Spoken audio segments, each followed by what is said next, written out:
and welcome back to my channel. Today we are going to start microbiology, introduction of microbiology. Actually microbiology is that which deals with the disease causing organisms in the humans, and it also includes the prevention and control of it.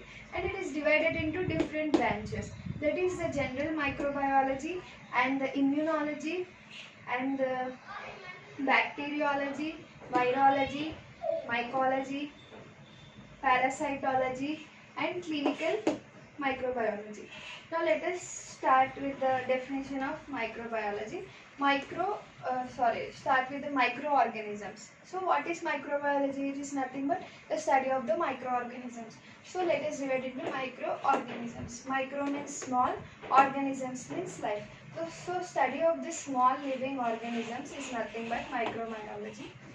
And this microbiology what are these microorganisms? Microorganisms are what? Which cannot be seen by our naked eyes. And what are macroorganisms? Which can be seen by our naked eyes. So next, what is the difference between the animal and plant cells with the microorganisms is, and plant cells can't live independently. But the microorganisms can live independently, that they can multiply themselves. So this is the difference between this. And habitat. So where the microorganisms live is nothing but the habitat.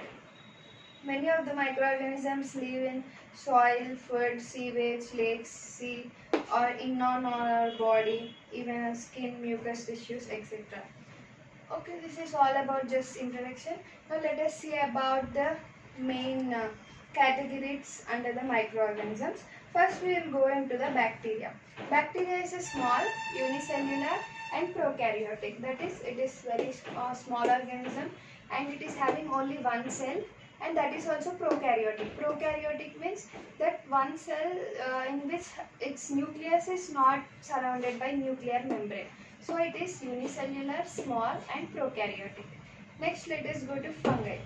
Fungi may be unicellular or multicellular. Sometimes fungi may have only one cell or it may have multicellular. So whatever the number of cells, it is eukaryotic. That is, even in multicellular or unicellular, it is eukaryotic, means its nucleus is surrounded by the nuclear membrane. And next, this is about fungi. And next let us go to algae. Algae have chlorophyll and it is somewhat like plant-like structure, but it is not divided into roots, stem, etc. But it is plant-like because it has chlorophyll. And it also may be unicellular or multicellular. That is, it may have one cell or multiple cells, and it is divided. And it is also of eukaryotic type. That is, its nucleus is surrounded by the nuclear membrane. Except in blue-green algae, it is also known as cyanobacteria. This blue-green algae is under prokaryotics. That is, all prokaryotes are bacteria and bacteria is also prokaryote. So this blue-green algae, also known as cyanobacteria, it is under the prokaryotes. So this is the exception of algae, but algae are eukaryotic. Next, protozoa. Protozoa are animal-like and they are unicellular, non-photosynthetic, eukaryotic and no cell wall. They does not contain any cell wall because only prokaryotic bacteria like structures have cell wall, and protozoa which are eukaryotic, they do not have cell wall. And next, virus. Virus are non-cellular. They are considered actually as non-living, non-cellular because they just have a DNA or a RNA and they are just covered by a protein coat. So they are not considered as living organisms which when they are outside our body, but when they are in our body they are considered because they use our host cells to multiply. They are very small, ultra microscopic, and they are non-cellular and they multiply only inside the organism. So the new kingdom, so this is all about bacteria, fungi, algae, protozoa, virus. Now the new kingdom, Protista is considered for only microorganisms because these microorganisms, some are like plant-like and some are like animal-like, and some are neither plant-like nor animal-like. So we can't put them in animal or plant kingdom. So a new kingdom, that is Protista, is discovered by E.H. Haeckel. So this Protista includes the microorganisms like bacteria, fungi, algae and protozoans, which we have discussed already.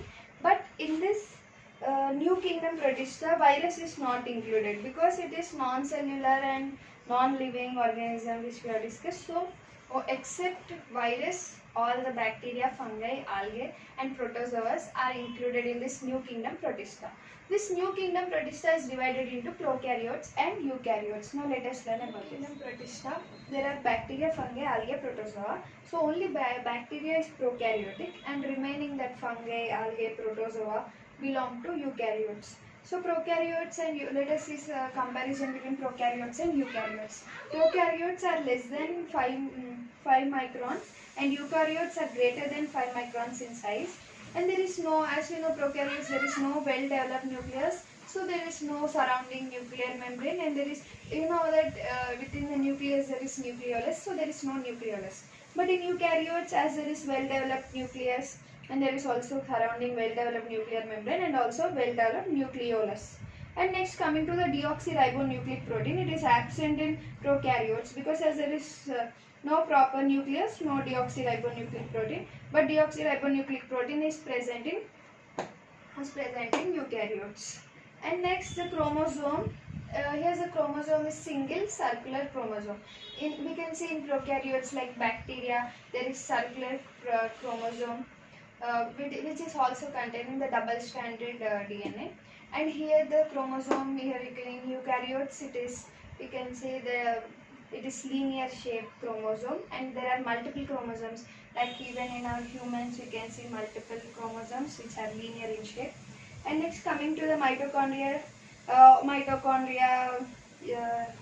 endoplasmic reticulum, all the cell organelles are absent in prokaryotes. So all the cell organelles are absent in prokaryotes, or all the cell organelles are present in eukaryotes.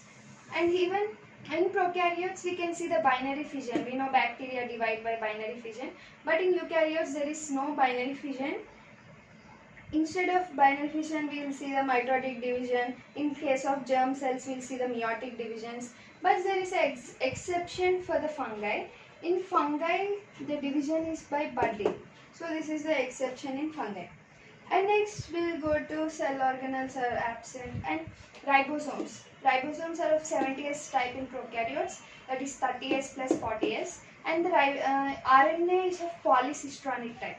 Polycistronic type RNA means single RNA can have multiple divisions to form multiple proteins or amino acid sequence. And in eukaryotes, 80S ribosomes of 40S and 60S subunits.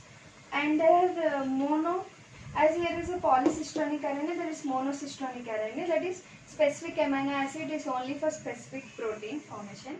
Here poly means single RNA sequence can form many different types of amino acid sequence leading to different types of proteins. And next, coming to sterols. Actually our membranes having the sterols which are nothing but in our humans we have cholesterol. But here in prokaryotes the sterols are absent. As the sterols are absent in prokaryotes, they need an extra cell membrane protecting it with peptidoglycans.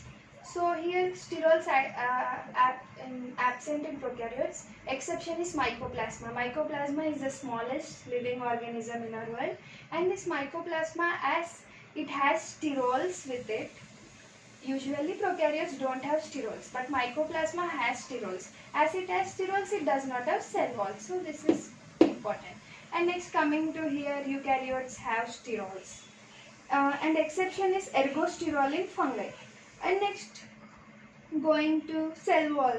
Cell wall, as I said, in cell wall there is peptidoglycan. In eukaryotes there is no cell wall, so no peptidoglycan. And next, coming to respiration. Respiration in prokaryotes is by mesosomes. As they are not having cell organelles, so they can't do respiration by mitochondria. But respiration in eukaryotes is by mitochondria. So coming to examples, prokaryotes, bacteria and blue-green algae.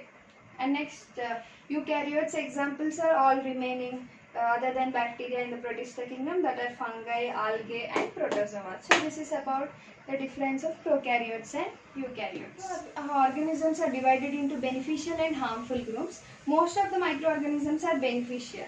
Like they produce some organic acids like lactic acid, acetic acid, citric acid, and also lead to formation of vitamins, amino acids, enzymes, and also used in production of wines and alcohols. And there are some atmosphere nitrogen to increase the soil fertility, and there are also some methanogenic organisms which produce methanogens as biofuel which is used, and antibiotics treatment is also by treatment to infectious diseases, which is also produced by useful microorganisms. And the harmful microorganisms are which produce diseases. So about that we are going to study further in our microbiology, which also spoil the food and spoil water, spoil household items, etc. So this is very simple introduction about microbiology.